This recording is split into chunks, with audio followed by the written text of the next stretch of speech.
Well, we're very happy.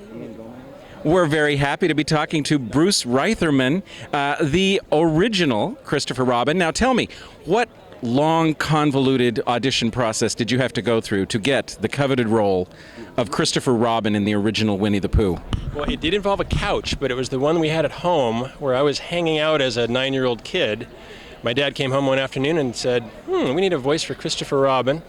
And needs to be about 9, maybe 10 years old. I wonder where we can find one of those. And he looked on the sofa, and that was me. I was his son. My dad was the director, and the rest is history. And of course, your dad is the legendary Woolly Reitherman. Were you aware of the fact that your father was creating the Disney characters that you would see in the movies and then later on TV?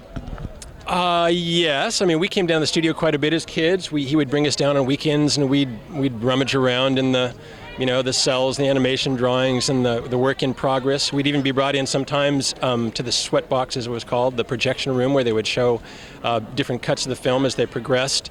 I think partly because he wanted to let us see how the world of filmmaking worked, but I think also because he wanted to have a test audience. We were the original test audience in some way, his own kids. We'd come down on an afternoon, he'd show us some stuff, and if we laughed, he'd give it a gold star, and if we didn't, then maybe it would add into the equation of whether they would rework it or had more work to do.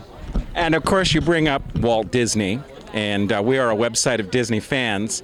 Any personal memories of Walt Disney?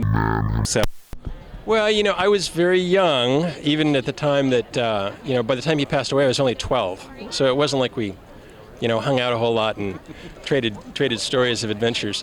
But, very generous, very gracious, very creative man. My dad had nothing but great things to say about him.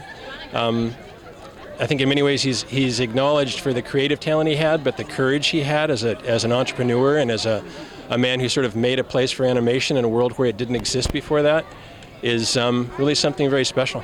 And finally, here we are in 2011 with a new Winnie the Pooh movie coming out. How do you feel about seeing these characters continuing to move forward on into even into a new millennium? Oh, I'm thrilled. I think that's partly what Disney is all about, is reinventing things for a future.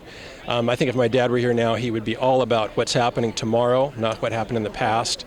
And he'd be looking forward to what great things Disney has to offer down the road.